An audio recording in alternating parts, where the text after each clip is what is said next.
game is called the Triple Queen Sacrifice.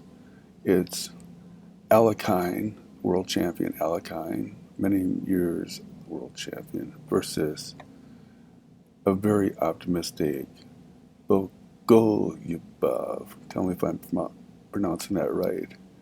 Bogoljubov. Anyway, he says, his quote is, "When I'm white, I win because I'm white. When I'm black, I win because I'm Bogoljubov." I guess that's what it takes. Anyway, I want to see this game. I'm seeing it for the first time along with you. We're going to look at it with Stockfish. So,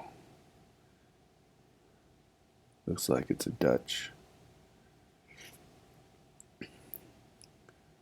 And I like to fianchetto my King Bishop against the Dutch. Big question here is, will that pawn come to d5? And you want to be able to develop your Queen Bishop to the proper spot, in my thinking. Okay, woo. So Alekhine doesn't care about his King Bishop. Evidently, he was willing to trade that off. Right here, what would I do? I guess I would try to get rid of my Queen Bishop. That's usually the weakest piece. I'd probably go with the move the bishop out, but that's an awkward square. Let's see what the choices are.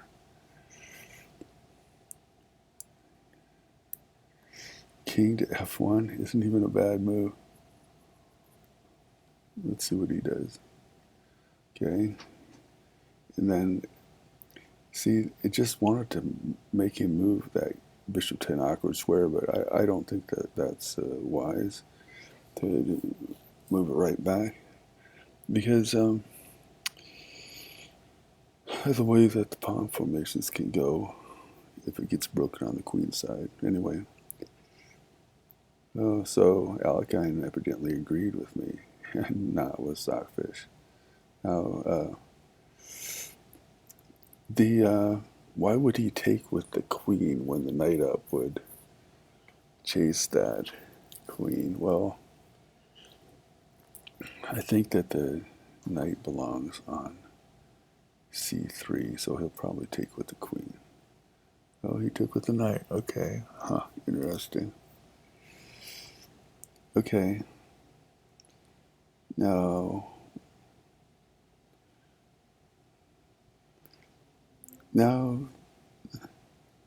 it looks like queen to knight 3 could lead to a weakness here.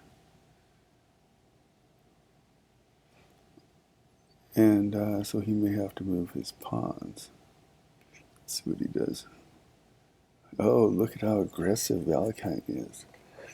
He's willing to move his knight right out there and get it chased at some point, blocking in his pawns, especially his c pawn. Whoa, Alekhine, you are a daring guy. I guess that's why you're world champion. Okay, I don't even know who wins this game. But I like it already. Both of them are playing differently than I would. But then, I'm not a grandmaster. Okay. Probably castle. Now, looking at the position, both of them have their queen knights awkwardly positioned. If there's a pawn break, where will it break? We don't know yet. I guess the idea, what would I do here? Probably make a move like rook to c1, but then, I don't know. He goes with the queen out. Now, is this the brilliant move of someone who's going to win a game, or is this like a weak move. I don't know. That seems to be blocking things in.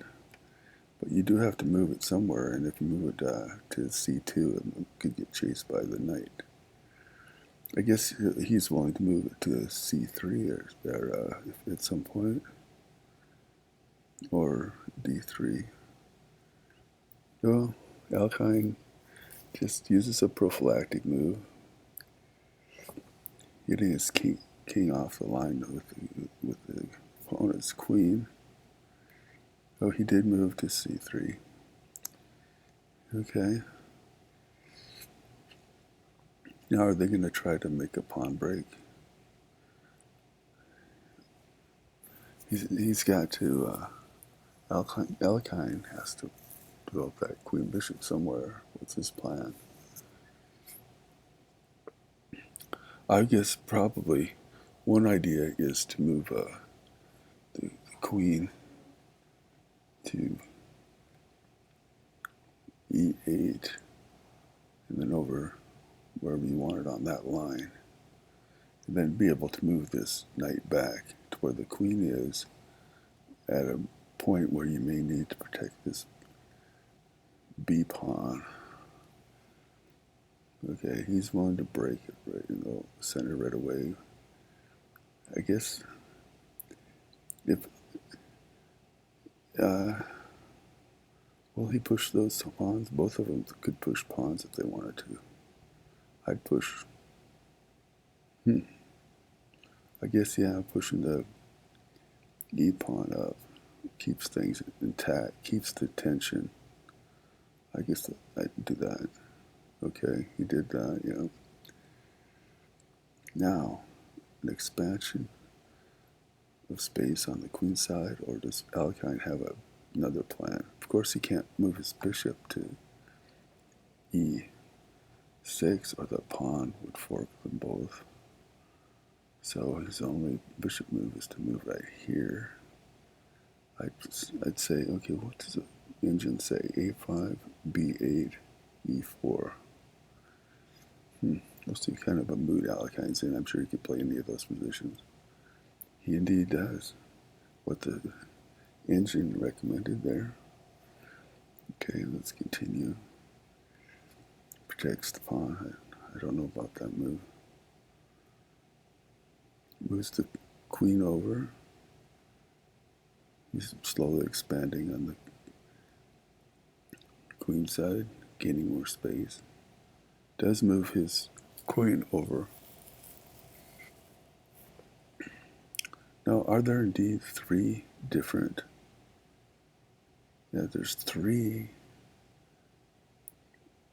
things attacking. There's three, and only. Doesn't he win a pawn? Take, queen. Let's see what happens. Okay, odd move, but still equal move.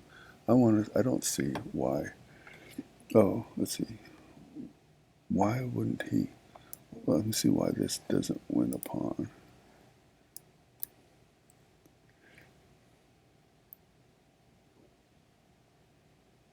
Why can't he just go here and win a pawn? Black wins. Black has an advantage if he does that. I'm not sure why. Oh, is the knight up? Third mate, he just pushes that up, doesn't he? I don't see.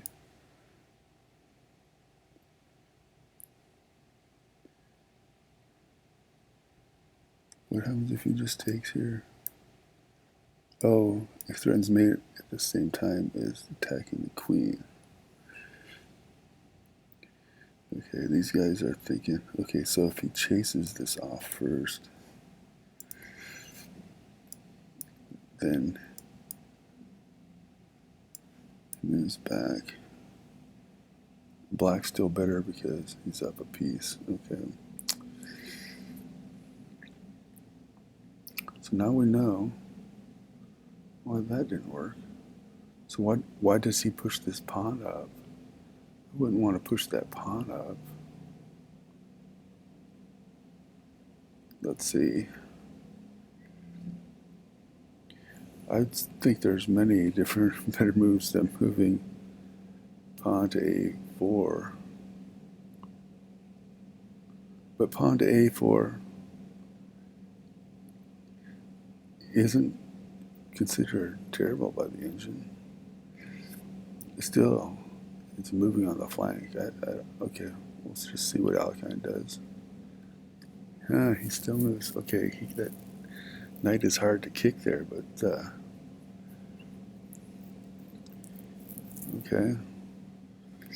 But then, what is it doing? Not a whole lot. Now, why would you move there? Oh, maybe he's thinking of pushing the pawn to f3. I don't know what that does. What does that do?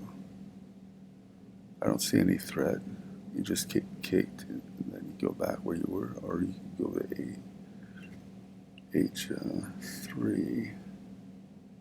Yeah. Okay, let's just, okay, he finally develops that. He pushes that, gets kicked. He doesn't take. See, black is slightly better here. I think part of the reason is that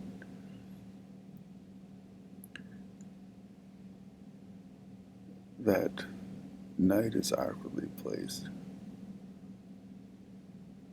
Okay, I move backward. Okay, he moves up there.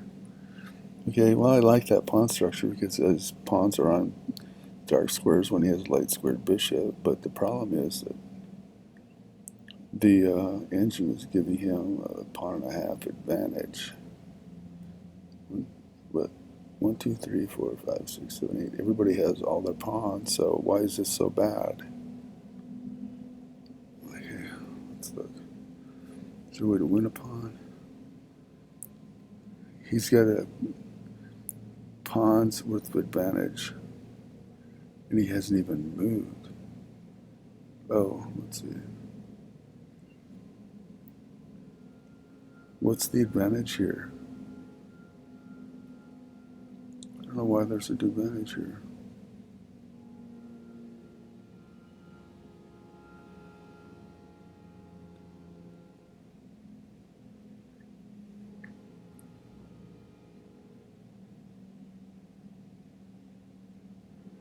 Why would he move backwards? I don't know why he's moving backwards. I guess if the queen goes to g4, why attack? Why protect that ahead of time? I'm not sure. This is a game where things are getting tied up. I guess the truth of the matter is that there are weak squares at b5 and g5. And it looks like black can bust that open. He has this queen here. That's probably the reason that he has an advantage, almost a two-pawn advantage. Now, why? Oh, is he going to go over there? Oh, he's going to go to b5 with a knight, and then to d3 maybe. But oh, this knight, if it comes to f2, will be overworked if both knights. If it has to fight off both knights. I don't know. This rook move looks pretty weak. There's no pawn break. Look at that. No, he can't move that bishop. I don't like that move. Take. And he wins a pawn. Yeah.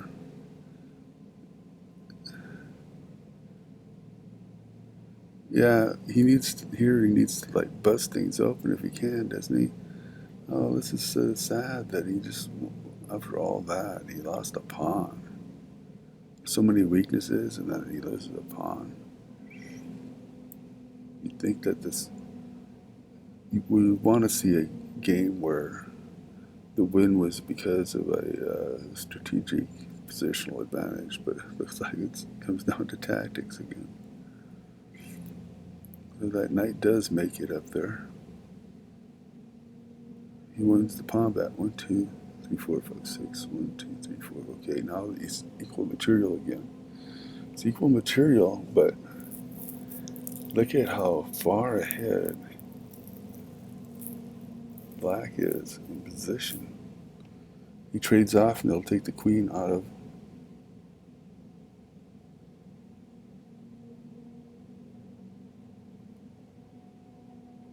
Oh, there's no way to stop him from queening, is there?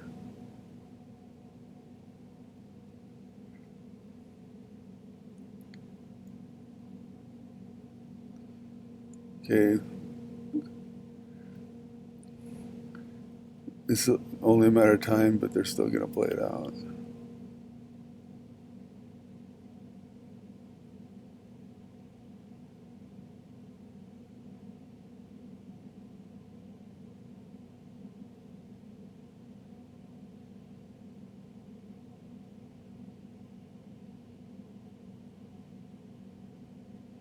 So for some kind of a stalemate.